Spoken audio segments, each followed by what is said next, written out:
Olá, companheiros e companheiras. É um prazer imenso estar aqui com vocês na Jornada Nacional de Formação Ideias para Vencer.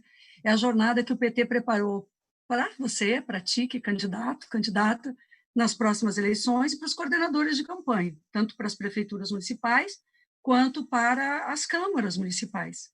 Nosso partido está muito preocupado com a formação política, nós queremos ir com as nossas ideias para o processo eleitoral, como um partido de esquerda, um partido de luta, um partido que está à frente das principais propostas para enfrentar esse momento de crise, porque sabe como fazer as coisas da melhor forma para o povo brasileiro.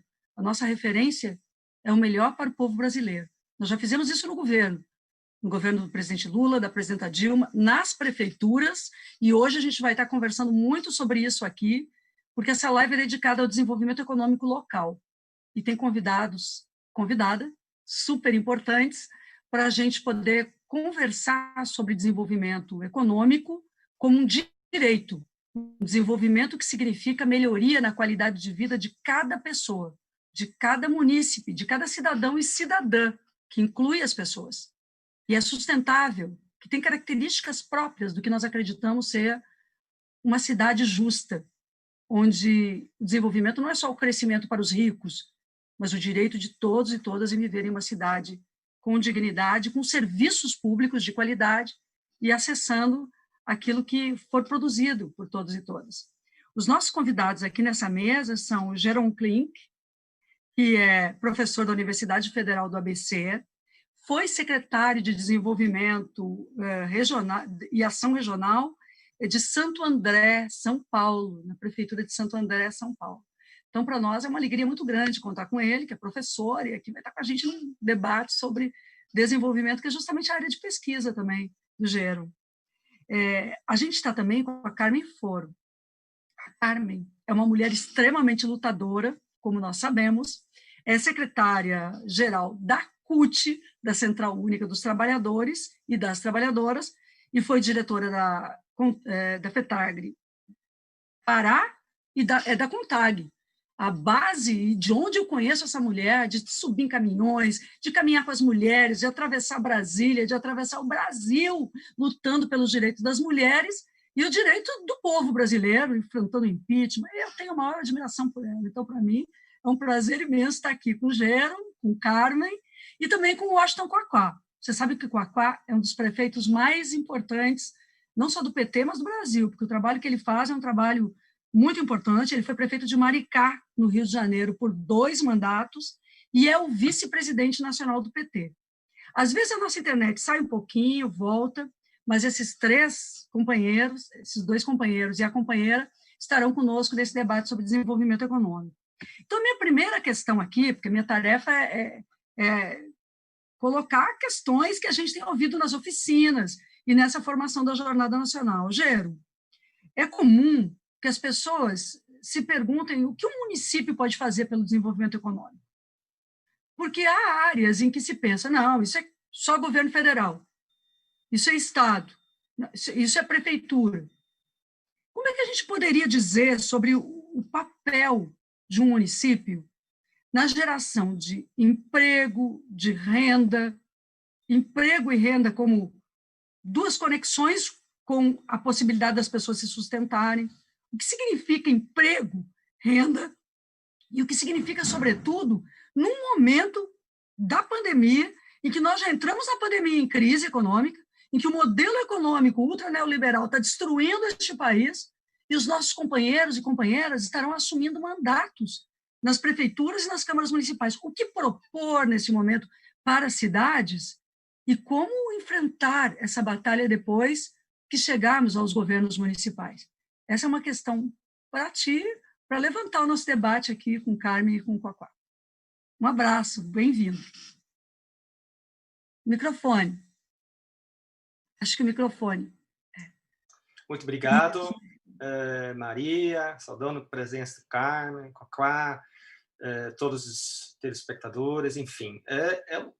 Parabenizando, inclusive, essa discussão, o tema do desenvolvimento e, principalmente, o Estado, as políticas públicas de desenvolvimento em pleno pandemia, né? O Estado desmontado, enquanto a gente internacionalmente estamos presenciando que a Europa está discutindo pacote trilionário, né, de solidariedade continental, né, enquanto esse governo está até com dificuldade de repassar os recursos emergenciais. Então, um tema extremamente relevante. Olha, em relação especificamente à sua questão, queria, em primeiro lugar, destacar Brasil continental. Portanto, aqui eu vou falar de forma genérica, sem ter a pretensão de falar da variedade de cidades e portanto, as experiências locais. Né? Brasil tem cidades industriais, né? Eu sou do ABC, o ABC ainda tem, né?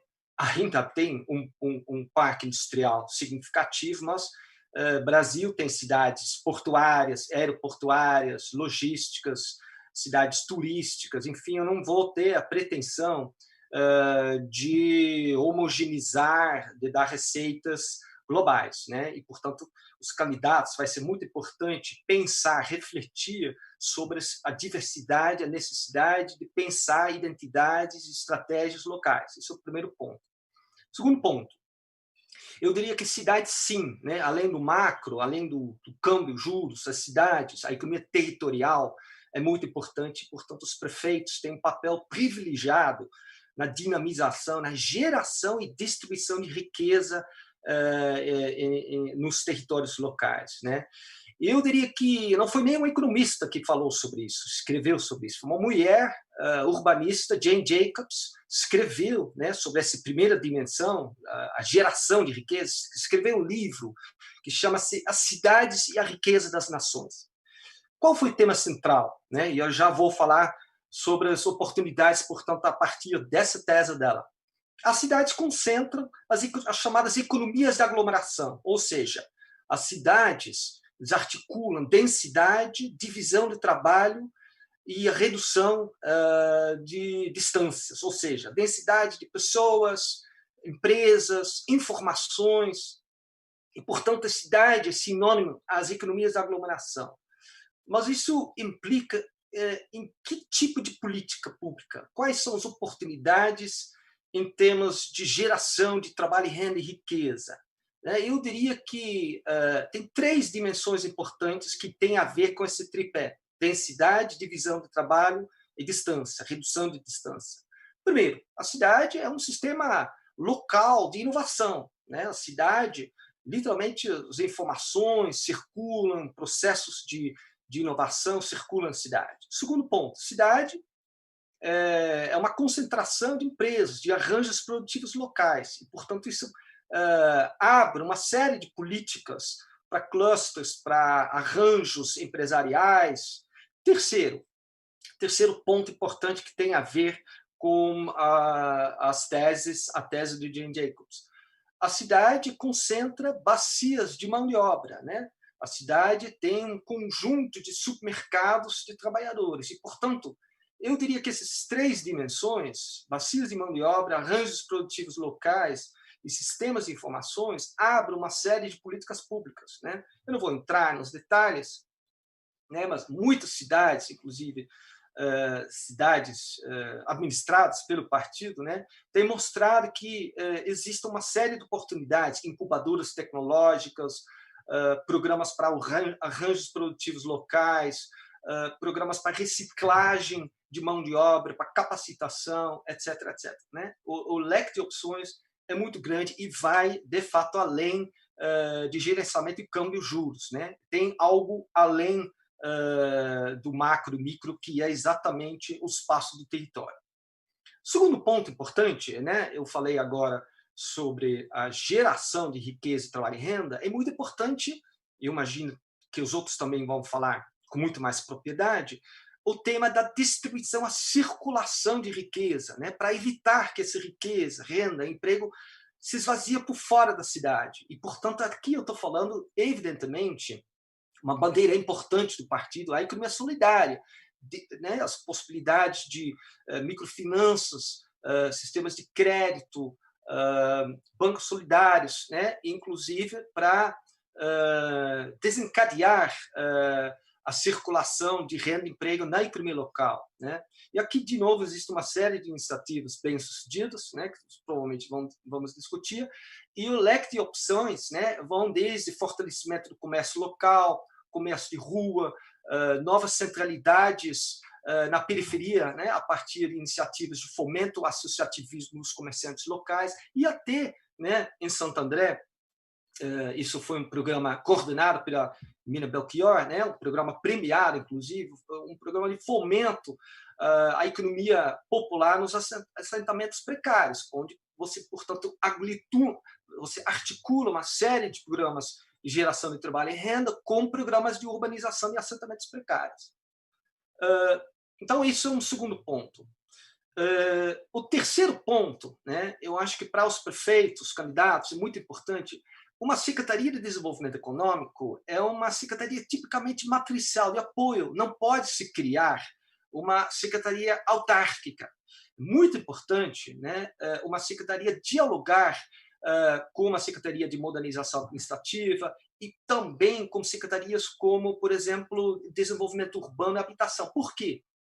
Eu diria, né, a tarefa de um secretário, uma secretária ou a pessoa responsável pelas políticas de desenvolvimento econômico local não é apenas dialogar com o empresariado ou com os trabalhadores. É muito importante articular internamente de forma matricial com essas secretarias, e eu mencionei aqui 2 exemplos, né, que eu queria, inclusive, ressaltar um aspecto importante, né? A Secretaria de Desenvolvimento Urbano, por exemplo, tem um papel importante, né? Iniciativas como o Balcão Único de Atendimento ao Empresário, articular o Estatuto das Cidades, os instrumentos urbanísticos com a reconversão econômica, e aí eu vou fazer uma autocrítica à academia. A academia, né, tem sido muito crítica em relação aos grandes projetos de redesenvolvimento urbano. Eu diria que existem experiências, principalmente internacionais, muito interessantes, né, em termos de grandes projetos de redesenvolvimento, articulando isso com estratégias econômicas, né? Então, isso é um terceiro ponto, a importância da ação matricial dessa estrutura institucional responsável pelas políticas. Eu tenho mais quantos minutos? Na verdade, se você quiser fechar esse raciocínio, a gente pode e volta para você. Vai ficar, nós vamos... Perfeito. Eu vou fechar basicamente com o último ponto, né, que você, inclusive, mencionou, que vai ser importante na fase pós-vírus, né? Se a grande vantagem das cidades é a densidade, a aglomeração, nós evidentemente, vamos ter que repensar as políticas de fomento num cenário pós-Covid, né? E inclusive ninguém sabe exatamente quando isso vai ter a vacina, e, portanto, todas as políticas públicas de transporte, mobilidade, de desenvolvimento econômico, que são baseadas na densidade, vamos ter que pensar isso desde os detalhes, né? Das estruturas de fomento e mecanismos de subvenção. Bom, como primeira apanhada, era basicamente isso. Obrigado. Não, excelente, Jerônimo, muito obrigada. Estão me ouvindo? Às vezes dá uma parada aqui na minha internet, mas eu imagino que está sendo possível ouvir. Olha, o Jerônimo levantou, Carmen, aspectos sobre as cidades como aquelas que concentram o que ele destacou teoricamente, também nos apresentou com palavras possíveis também para nós compreendermos esses estudos sobre a economia de aglomeração, né? E eu fiquei pensando, porque as cidades, elas concentram densidade, divisão do trabalho, concentram bacias de mão de obra, arranjos produtivos, ele foi apresentando para a gente. Aí eu fiquei pensando, mas também ele fez um destaque, as cidades não são iguais, cidades industriais, como ele citou Santo André, né? E cidades, muitas vezes, cuja economia está totalmente baseada no campo, na agricultura familiar, na presença dos aposentados rurais. Eu queria te ouvir como uma mulher que tem essa atuação na Central Única dos Trabalhadores, mas que vem do campo no Brasil, que vem da luta do campo, não só do campo, mas da luta do campo por direitos das trabalhadoras e dos trabalhadores na agricultura, como é que isso pode ser pensado para cidades, que são grande parte delas também, no interior do Brasil, né? E como é que você veria projetos de desenvolvimento econômico nessas cidades, nessa conjuntura, minha amiga Carla?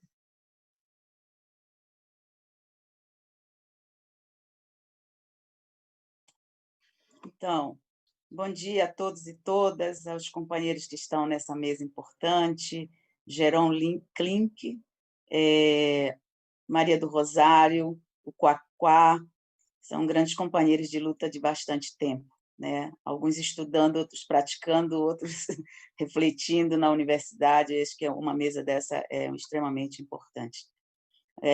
Primeiro dizer, Maria, que eu acho extraordinária essa jornada de formação, porque abre um leque de formação política, abre um leque de troca de experiências e abre um leque para fortalecer o nosso projeto, né? Então, agradecer essa oportunidade e parabenizar pela extraordinária atividade que é esta jornada que o PT está fazendo em nível nacional. Te parabenizar como nossa secretária de formação do Partido dos Trabalhadores. Não, primeiro, o que os prefeitos que estão numa situação difícil, querendo escutar muito esses diálogos, vão enfrentar pela frente? Imagino que é um cenário bastante devastador, né? Governar uma prefeitura daqui para frente, muito desafiador o momento. E nós não temos outro caminho, a não ser refletir, construir coletivamente, reafirmar projetos anteriores nossos, né? E abrir possibilidade para novos processos frente a esta conjuntura, a este contexto difícil. Então, em primeiro lugar, eu penso que fortalecer a agricultura familiar como uma estratégia de desenvolvimento, não só para o campo, mas no campo, é chave. E aí eu quero falar muito do lugar que eu piso. Eu sou de um município que tem 50% da população na cidade e 50% no interior. E como disse o Geron, que as cidades são muito diversas. É sempre bom falar pisando do seu lugar. As cidades são muito diversas, mas aquilo que é concreto e é óbvio, todo mundo mora no município, né? Então, é lá que a vida acontece. Então, ao eu ter um município que 50% da população vive no campo e 50% vive na cidade, a cidade hoje é composta por 2 fundos que praticamente seguram a existência da cidade. Aposentadorias rurais, por isso nossa luta pela defesa da reforma da Previdência, para que não incluísse os trabalhadores rurais, o Fundo de Participação e os funcionários públicos. É de onde tem renda. E aí, no meu caso, que estou querendo botar o pé lá no meu município, nós temos hoje uma cidade que chama-se Igarapé-Miri. Estou usando ela como exemplo, que tem 50% de pessoas que vivem no campo e que teve a sorte de, na década de 90, ter o açaí como a principal produção nossa. E o açaí, na minha cidade, é a cidade intitulada Capital Mundial do Açaí. O Pará tem 97% de toda a produção de açaí no Brasil. A minha região tem 57% da produção e meu município é o maior produtor de açaí. Então, assim, por que eu estou colocando essas questões? Porque há muito tempo nós, trabalhadores rurais, agricultores familiares, nem sequer éramos conhecidos como gente, reconhecidos como gente. Muito menos algum nível de investimento ou de consideração estratégica deste setor importante, e que não é uma coisa à parte do município, né? Quando você tem políticas públicas voltadas para manter as pessoas no campo, você tem pessoas não vindo morar na periferia da cidade. Portanto, pensar a agricultura familiar como estratégica é o primeiro grande passo que os prefeitos têm que dar, né? Não tratar o município como algo onde tudo é só na cidade, mas qual que é a interação cidade e o campo de cada município e como que isso pode interagir. Então, acho que essa é a primeira questão. E penso que os prefeitos precisam assumir compromissos. Um deles é de planejar as ações do governo voltada para o campo, né? Para a agricultura familiar, com a participação da sociedade. Não dá para pensar, chamar um técnico e pensar para nós. Eu lembro de uma época que na nossa cidade, que sempre teve essa pretensão de produção de açaí, um técnico veio e disse que em determinada área podia plantar açaí com cupuaçu. Aí os agricultores, com a sua experiência, disseram, mas olha, o cupuaçu vai morrer afogado naquela várzea grande.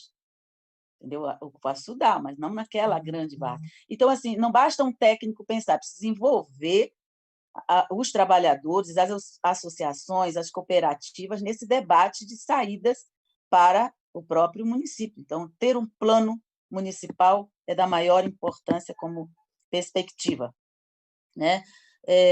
E também é importante pensar em desenvolver políticas públicas que contribuam para a qualidade da vida das famílias que vivem lá no campo. Quem vive no campo precisa de educação, e educação voltada para o campo. Quem está no campo precisa de escolas, né? Escolas para seus filhos e tal, creches, unidades de saúde. E aí eu estou falando do lugar da Amazônia, onde, às vezes, do final de um município para a cidade é um grande desafio. Então, o transporte também é uma questão muito importante. Esse debate é feito em todas as perspectivas, inclusive na perspectiva da violência contra as mulheres. Uma mulher que precisa passar 8 horas num barco, chegar na sede do município, depois pegar um transporte para ir para um município polo, para fazer uma denúncia de violência contra as mulheres, ela desiste no meio de tudo isso, né? Então, infraestrutura é muito importante, transporte, né? Então, um plano de desenvolvimento rural deve levar em conta todas essas questões. E, claro, apoio técnico e formação, capacitação profissional. Às vezes, isso não depende de muito recurso, mas aporte de assessoria técnica para alavancar processos que estão em curso é da maior importância. Aí, voltando para o meu pezinho lá no meu município, as mulheres têm uma feira da agricultura familiar. Qualquer aporte que invista naquela feira melhora a renda para aquelas mulheres, mas melhora um diálogo entre o campo e a cidade, essa interação entre quem produz e quem consome, né, de produtos da própria comunidade vindo deste nível de produção. Então, é fundamental um mínimo de apoio técnico, fortalecimento das feiras e o fortalecimento das iniciativas já existentes. Tem iniciativas que não precisam de muita coisa, sabe? Para fazer um doce, né? Você precisa, às vezes, de R$1.000. Por que não é possível construir um pequeno banco para fortalecer isso? Articulações que possam garantir isso, né? E eu acho que isso é tudo muito possível estar conectado com as coisas que estão acontecendo na cidade, né? Com esse campo mais da produção e da articulação entre consumidor e produtor. Então, eu queria encerrar essa primeira etapa colocando também que eu acho que é possível fortalecer programas já existentes, como o PAA, o PENAI. Nós não podemos passar a vergonha dos prefeitos nossos, do PT, ficarem comprando enlatados. Portanto, uma mão da prefeitura pode ajudar muito mais neste processo de organização da produção para garantir a merenda escolar. Já é lei, que é muito importante comprar a produção da agricultura familiar para a merenda escolar. O PAA, então, acho que tem políticas já que, no período do governo Lula, do governo Lula e da presidenta Dilma, foram extremamente importantes para enfrentar a pobreza. Porque, se você tem uma estratégia de fortalecimento da agricultura familiar no município, você tem a cidade vivendo com as pessoas urbanas, mas tem um campo vivendo com dignidade.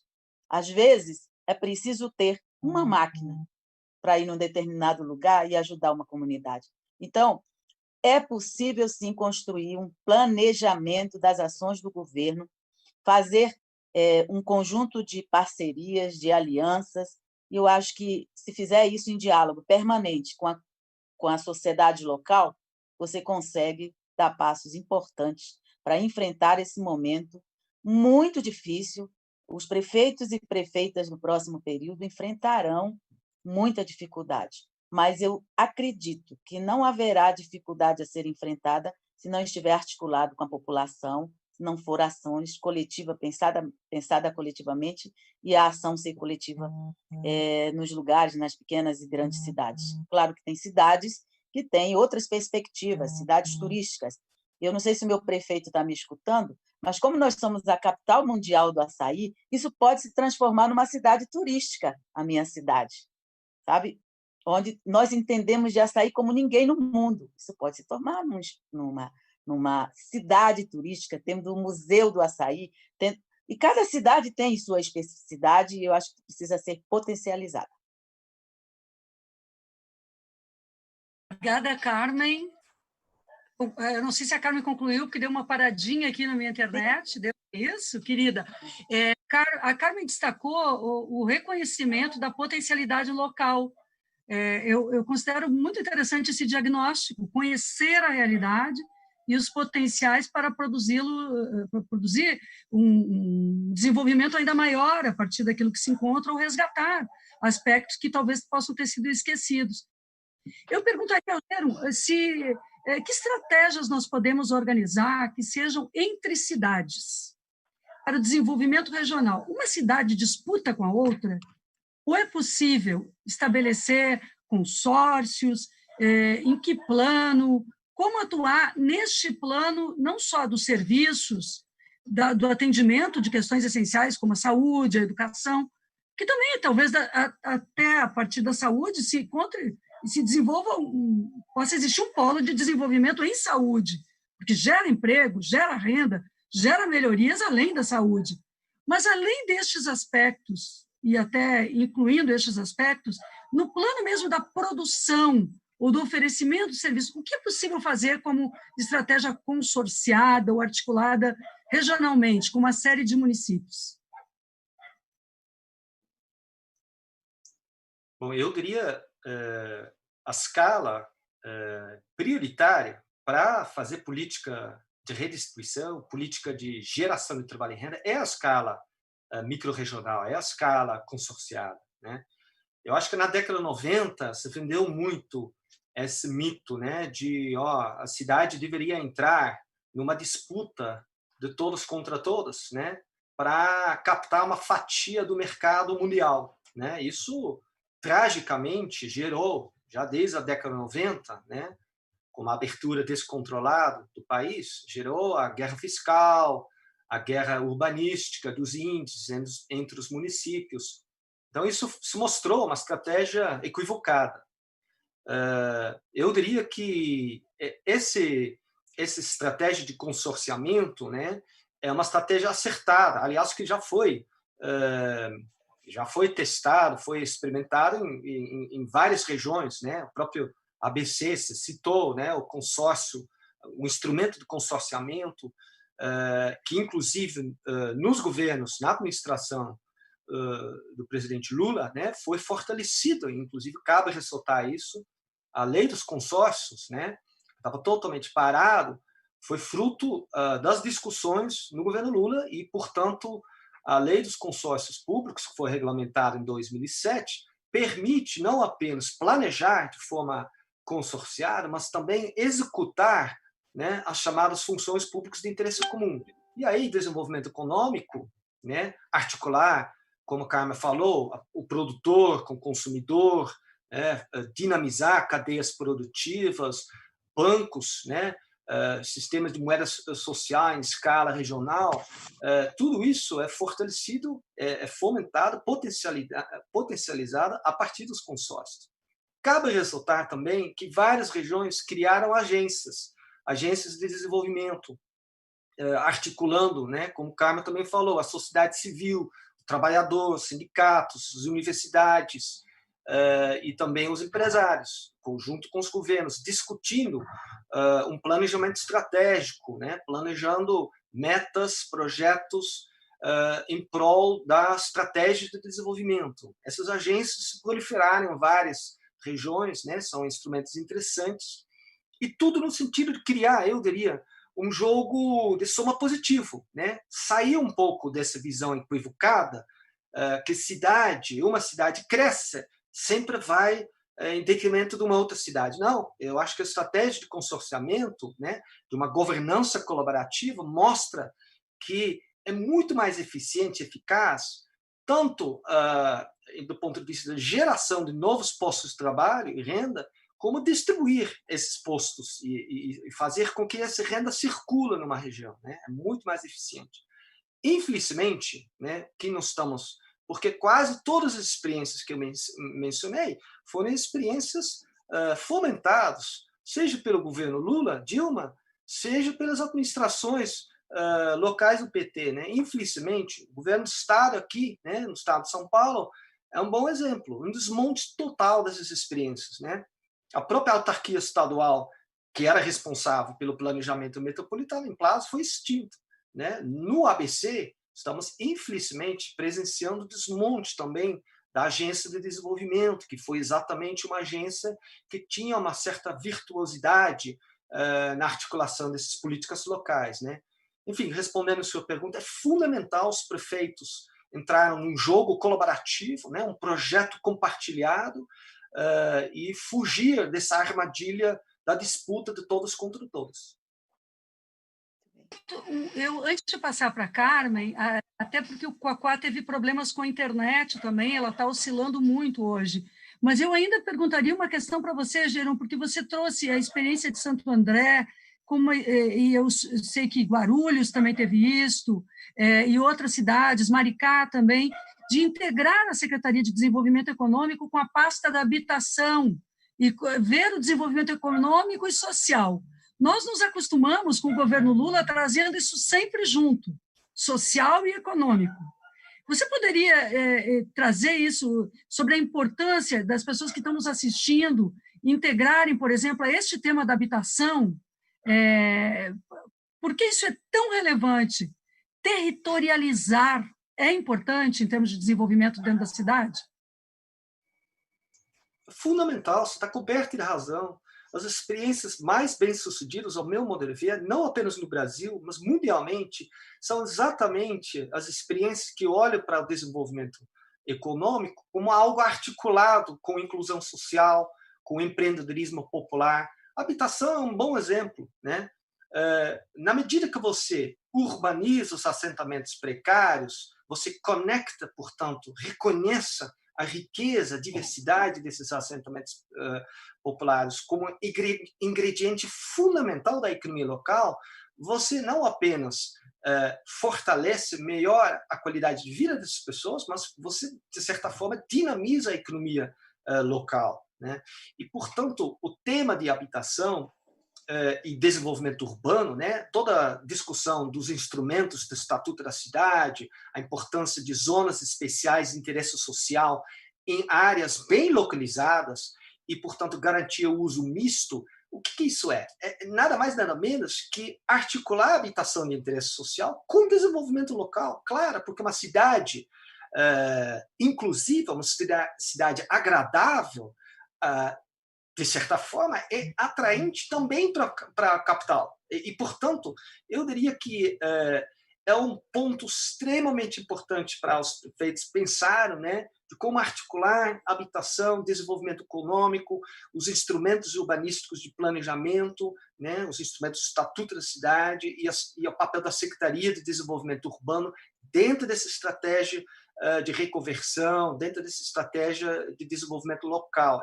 É um tema, eu diria que é um tema que, infelizmente, já falei, né, a academia tem, de forma um pouco exagerada, colocado uma dicotomia muito grande, qualquer planejamento estratégico, qualquer planejamento em torno dos grandes projetos, por definição, gera especulação imobiliária. Claro, você tem que monitorar muito bem isso, mas eu diria que exatamente por isso a participação popular, a discussão em torno dos rumos da cidade é fundamental. Articular, portanto, inclusão social, habitação com o processo de reconversão econômica. A Carmen também, essa conexão entre a sua fala e a da Carmen é essencial para o modo petista de governar, porque, na verdade, a Carmen também, na sua fala, disse, olha, é preciso chamar as pessoas a participarem do processo político, do planejamento da cidade. E há uma experiência, Carmen, de ações solidárias, da economia solidária e de ações cooperativas. O campo ele é permeado por cooperativas. A agricultura familiar tem muito isso, né? Você poderia citar exemplos no Brasil que nos trazem essa possibilidade de desenvolvimento e que podem, reconhecidas pelas prefeituras, trazer assim força local? Eu tenho assim na memória a Ulha Negra aqui dos assentamentos no Rio Grande do Sul. Eu tenho na memória assim assentamentos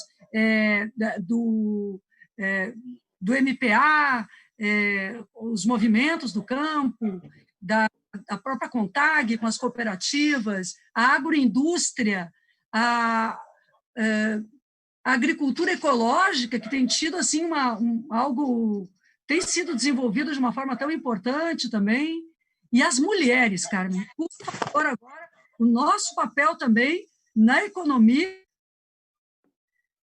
No campo é extraordinário. De produzir economia, desenvolvimento e desenvolvimento que crie autonomia para as nossas vidas. Queria te ouvir um pouquinho sobre isso. Tá, eu queria começar a minha fala falando muito dessa questão do território, porque o território, na sua concepção, que nós tentamos implementar durante todo o governo do presidente Lula e da presidenta Dilma, nada mais é do que você enxergar o território como um lugar de vida e um lugar que tem tudo, né? E que tem muitas coisas que podem acontecer, e tem identidade, e tem cultura, e tem políticas públicas, e tem tudo isso. Portanto, eu reforço muito essa ideia da necessidade de atuarmos em território, de consorciarmos muitas coisas, das similitudes que podem ter num determinado território, sabendo que o Brasil é este gigante, que até numa mesma região tem muita diferença, né? Então, mas é muito importante e muito enriquecedor esse trabalho da perspectiva dos territórios. Bom, eu não consigo contar, mas existem mapas e mapas de organizações na área da economia solidária. A CONTAG tem muito, o MPA tem muito, o MST tem muito. Esse Brasil é riquíssimo deste ambiente de produção articulada, fortalecida, e que precisa ter muito mais atenção do que teve e que precisa ter no futuro, né? A partir das políticas municipais. Desculpa aqui que o telefone... das políticas municipais. Então, e não abro mão dessa ideia central de articulação entre campo e cidade. Isso é pensar o município. Essa ideia de compartimentar, que na cabeça parece que é compartimentado, mas não é, ela é extremamente culturalmente se articula, não tem como separar. Então, eu estou falando de desenvolvimento local, rural, mas ele tem tudo a ver com o que a cidade vive também, porque as pessoas vão... Eu lembro que, na época da campanha, as pessoas vão na cidade sentir o termômetro da campanha também, isso influencia no campo, e vice-versa, né? Então, para tudo, eu acho que é preciso ter uma grande conexão, né? Fortalecimento e conexão. Então, acho que nós temos no Brasil uma riqueza gigante de produções, de organização de produtores. Eu viajar e lá para a minha região, são centenas de associações. E nós temos muito grupos de mulheres. Eu, quando estava na CONTAG, fiz um mapeamento. Só que nós conseguimos alcançar, chegou a perto de 5.000 grupos de mulheres. Nós realizamos uma feira, a Mostra Nacional da Produção das Mulheres, durante a Marcha das Margaridas, a última que eu coordenei, em 2011, que foi um espetáculo de diversidade de produção.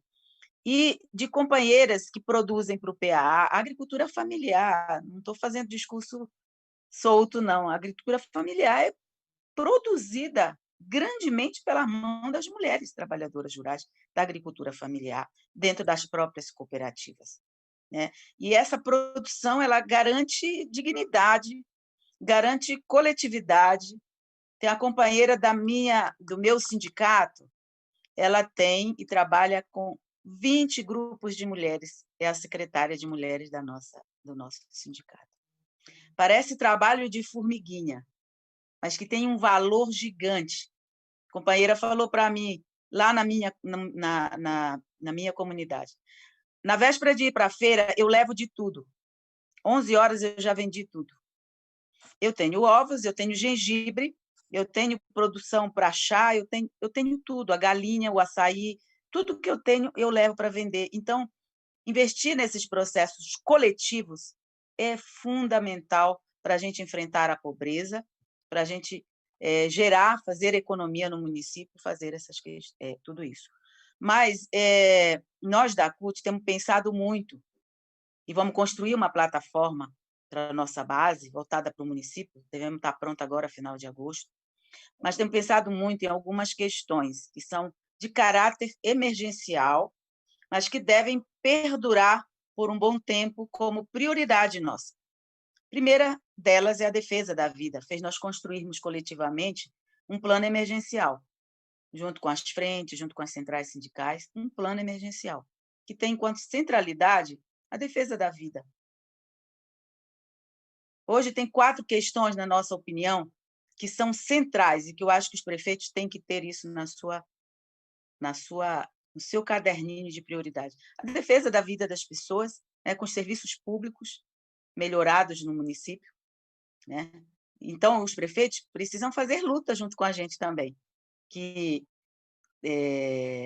a EC 95 precisa ser derrotada, porque ela tem efeito direto na vida da população local, porque são os recursos que estavam na Constituição garantidos para a saúde, para outros investimentos. Então, o prefeito também tem que fazer luta política junto com a gente para que a gente revogue a EC 95, para garantir a vida das pessoas.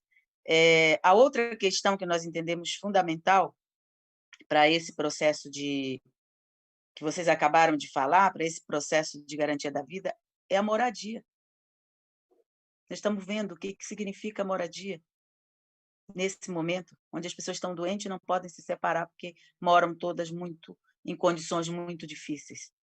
Então, articular tudo isso com a perspectiva de moradia é importante, na nossa opinião.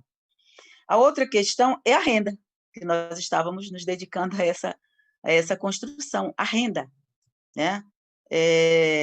As pessoas, de acordo com o Diese, 67 milhões de pessoas estão sem renda nesse momento, dada a pandemia. Isso é uma catástrofe, né? São pessoas da informalidade que não podem trabalhar, a agricultura familiar com dificuldade, nós estamos perdendo toda a produção de açaí lá na minha região, porque não tem como entregar, sabe? E a luta nossa nacional aí, você faz parte, Maria do Rosário, nacional aí para garantir a 735, que traz um conjunto de elementos importantes, e a outra lei que garante também a renda emergencial para a agricultura familiar, vetada no primeiro momento por esse governo. Então, fazer luta para garantir essas rendas é muito importante. Garantir trabalho e a segurança alimentar. A gente precisa ter comida, moradia, uma renda e saúde para poder viver, atravessar esse período. Agora, eu tenho uma leitura que nós não atravessaremos isso tão fácil e tão rápido. Não é coisa de curto prazo. Portanto, os prefeitos têm que olhar para isso com muita força, e é um pouco isso que nós da CUT estamos debatendo. Claro que depois desse ciclo, eu espero que a gente tenha logo a vacina, nós teremos que entrar em questões mais estratégicas, mas base das questões estratégicas estão nessas questões que as pessoas precisam garantir no próximo período, que é renda, trabalho para poder ter moradia digna, para poder ter comida na mesa. Isso é chave. Não precisa fazer grandes questões, basta garantir, nesse momento, que as pessoas tenham condições de viver. Então, acho que fazer esse debate agora em torno dos desafios que estão colocados para os prefeitos é muito importante, porque nós estamos falando de vida, e economia para gerar vida, e economia para gerar condições dignas. E eu penso que, se a gente pensar como território, se a gente pensar como articulações campo e cidade, se a gente pensar o município como a articulação também de determinada região, e pensar o município como uma participação da sociedade muito importante nas elaborações, nas construções, a gente vai encontrar o caminho. O Partido dos Trabalhadores sempre enfrentou muita dificuldade, e nós seguiremos em frente de cabeça erguida. Bem, Carmen, o que a Carmen destaca também é que a liderança do PT, que disputa as eleições, é uma liderança política, portanto, com a capacidade de apresentar suas propostas, mas também de debater com a sociedade e trazê-la para uma compreensão de que grande parte dos desafios que serão enfrentados por uma qualidade de vida no município precisam ser de mobilização da cidade, também exigir os direitos dos cidadãos e cidadãs do município no plano federal. Ou seja, esse Brasil também está como um todo.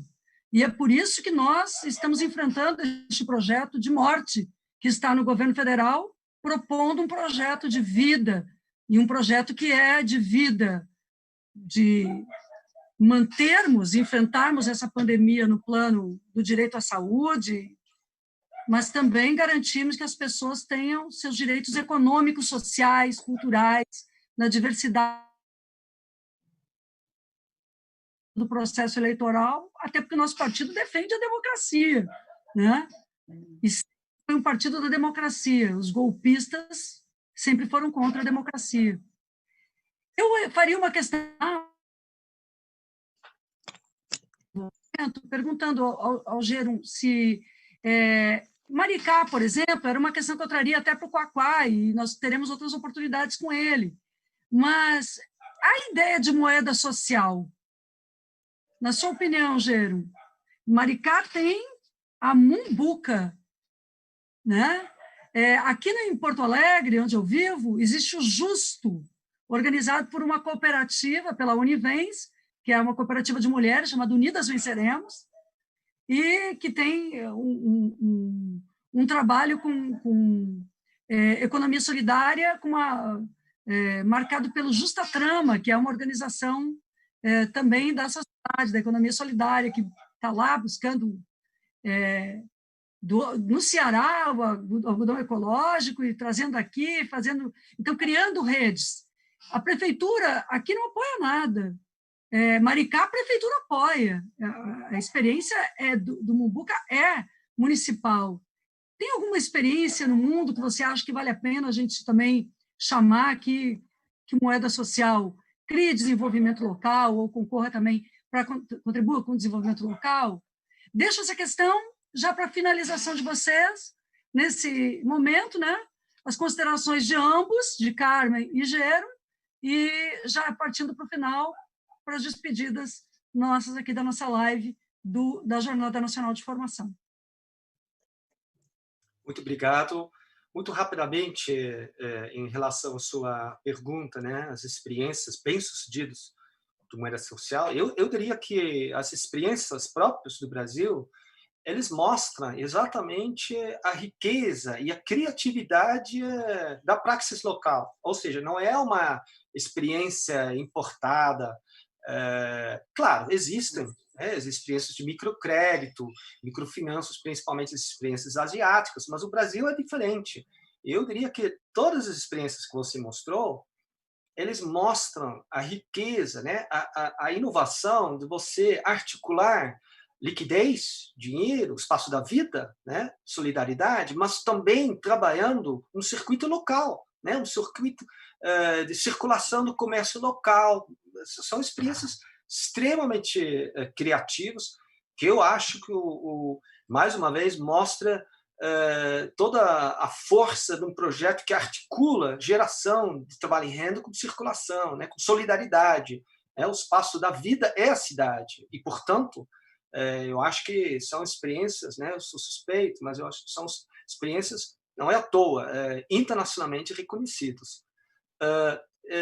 Para encerrar, eu queria mais uma vez parabenizar essa iniciativa, esse tema, a pertinência desse tema e o modo que esse tema está sendo discutido, que infelizmente nós estamos, né, o governo federal está totalmente perdido, mostra isso claramente que o Brasil, infelizmente, um ponto totalmente fora da curva, enquanto o mundo inteiro está discutindo políticas públicas, espaço da vida, né, como o Carmen falou, o Brasil não faz isso. Eu acho que essa iniciativa mostra claramente, né, que o partido, mais uma vez, está na vanguarda nessas discussões. Eu tenho duas sugestões importantes para o futuro.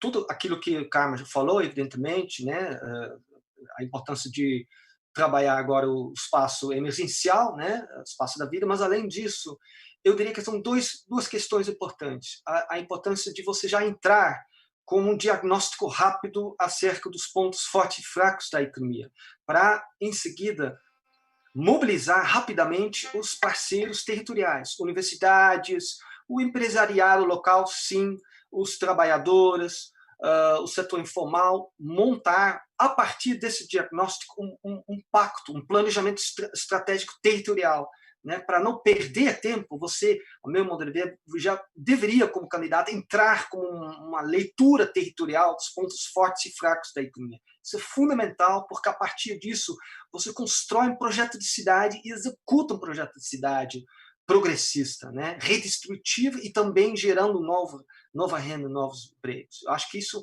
além daquilo que Carmen já falou, evidentemente muito pertinente, o espaço da vida, o espaço emergencial, mas também trabalhar o médio prazo, médio e longo prazo, que é fundamental a partir dessa leitura da especificidade da cidade, né? Mais uma vez, parabéns, acho que esse debate é fundamental. Eu agradeço, inclusive, pelo convite. Nós é que te agradecemos muito e agradecemos também a Miriam Belchior, que tem organizado, junto com a SNAI do nosso partido, esse momento da gente conversar aqui e ter esse teu conhecimento para produzir conhecimento também e interação com os nossos candidatos e candidatas. Nós vamos contar muito contigo. Muito obrigada. Vamos ouvir Carmen, então, nessa finalização, Carmen? Então, eu também agradeço muito pela oportunidade. O tempo é curto, mas a gente tinha muita coisa que eu gostaria de falar, né, como a possibilidade das próprias hortas orgânicas nas cidades, uma série de coisas que eu queria falar, mas vamos passar para outro assunto. Eu penso que nessa eleição nós temos dificuldade, mas nós temos um legado fantástico, que é o legado deste período do Lula e da Dilma. Para a vida do povo rural, é uma nova página que nós entramos quando o Lula foi eleito. Se a gente não esquecer disso, nós temos um lugar para se agarrar para enfrentar a dificuldade. Então, o legado que o Lula nos deixou, que a Dilma nos deixou, de políticas públicas para o campo brasileiro, ele é extraordinário. Então, nós temos que agarrar na nossa história e aos nossos sonhos para a gente seguir. Acho que nós temos a oportunidade, na dificuldade, de construir novos arranjos, novos processos, levando em conta, obviamente, a sustentabilidade financeira, mas a sustentabilidade ambiental na produção de alimentos saudáveis. Isso é chave. Queremos produzir comida por produzir comida sustentável, comida de verdade para o nosso povo. E a agroecologia sempre esteve no fronte da discussão das mulheres rurais do nosso país. Eu acho que a agroecologia não pode não estar dentro do plano de desenvolvimento rural para o nosso país. E encerro dizendo que a solidariedade não pode ser uma coisa de pandemia. A solidariedade tem que ser estrutural, inclusive nas proposições que nós vamos fazer para enfrentar as dificuldades do nosso município. E, por último mesmo, dizer que nós somos resistentes e nós vamos continuar na resistência, porque a gente quer o bem do povo brasileiro, quer o bem de quem vive na roça, de quem vive na cidade, E essa força e esse legado que nós temos nos propiciará fazer uma disputa política por um país melhor. E as eleições de 2020 vão ser a pavimentação para chegarmos em 2022 muito mais fortes, muito mais organizados, muito mais fortalecidos. Parabéns, Maria do Rosário, por essa iniciativa da jornada de formação, que eu acho que está conseguindo fazer com que as pessoas pensem e repensem aquilo que já praticaram e aquilo que precisam seguir em frente de forma muito melhor, cada vez melhor. Apesar das dificuldades, nós estaremos firmes. Muito obrigada, Carmen. Muito obrigada, Jerum. Eu que agradeço. Parabéns pela iniciativa. Carmen, prazer revê-la. Prazer todo meu. Aqui eu o conhecimento circule. Eu já tinha visto em algum lugar. O nosso objetivo é que o conhecimento circule, que todos os sejam valorizados. Então, estamos extremamente felizes de poder fazer isto, mesmo neste período tão duro para o Brasil, e nós vamos chegar à vitória com esse conhecimento que é construído coletivamente, como Paulo Freire ensina, nas trocas, nas construções. Um abraço, queridos, queridas. Encerramos a nossa live. Obrigada a todo mundo da jornada que está acompanhando. Vamos fazer outros momentos sobre desenvolvimento econômico. Um grande abraço a todos.